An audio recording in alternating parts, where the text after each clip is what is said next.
भाद्रपद कृष्ण पक्षाला पितृपक्ष असे म्हणतात. यावर्षी सोमवार 8 सप्टेंबर ते रविवार 21 सप्टेंबर 2025 पितृपक्ष आलेला आहे. समाजात पितृपक्षासंबंधी बरेच समज गैरसमज आहेत. आपल्या मृत आत्पेष्टांचे आत्मे भाद्रपद कृष्ण पक्षामध्ये म्हणजेच पितृपक्षामध्ये आपल्या कुटुंबाच्या घरी राहायला येतात अशी समजूत आहे. त्यांच्याविषयी कृतज्ञता व आदर व्यक्त करण्यासाठी दररोज महालय श्राद्ध करावे असे शास्त्रात म्हटले आहे. हे श्राद्ध करताना पिता म्हणजे वडील, पितामह म्हणजे आजोबा, प्रपितामह म्हणजे पणजोबा, माता म्हणजे आई, पितामही म्हणजे आजी आणि प्रपितामही म्हणजे पणजी यांच्यापैकी जे कोणी मृत असतील त्या सर्वांच्या नावाचा उल्लेख करण्यात येतो.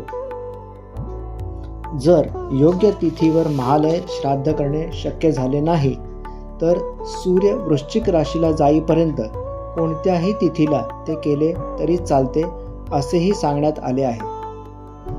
भाद्रपद कृष्ण पक्षातच श्राद्ध करण्यास का सांगितले आहे असा प्रश्न मनात येणे साहजिक आहे. भारत हा शेतीप्रधान देश आहे. भाद्रपद महिन्यात शेतात धान्य तयार होते. पृथ्वीविषयी कृतज्ञता व्यक्त करण्यासाठी भाद्रपद शुक्ल चतुर्थीला मातीच्या गणेश मूर्तींचे म्हणजे पार्थिव गणेश पूजन करण्याचे सांगितले आहे.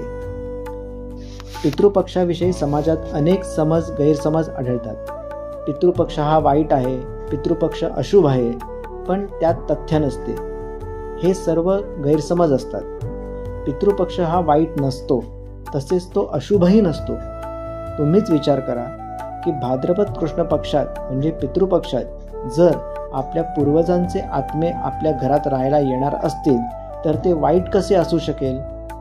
ज्यांनी आपल्याला जन्म दिला, शिक्षण दिले, घर, धनसंपत्ती ठेवली, त्यांचे आत्मे या 15 दिवसांसाठी आपल्या घरात राहायला येणार असतील तर त्यात अशुभ कसे असू शकेल?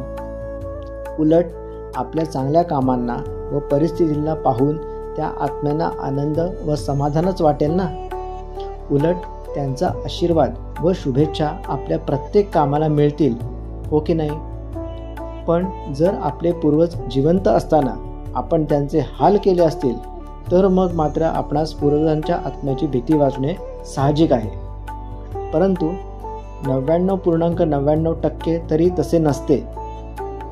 मित्रांनो, या वर्षापासून आपण आपल्या असा चांगला बदल घडवूया. पितृपक्षातील हे दिवस अशुभ न मानता पितरांचे स्मरण करूया. समाजातील गरीब गरजूंना मदत करून आपल्या पितरांचे श्राद्ध करूया, म्हणजे त्यांचे आशीर्वाद मिळतील. धन्यवाद.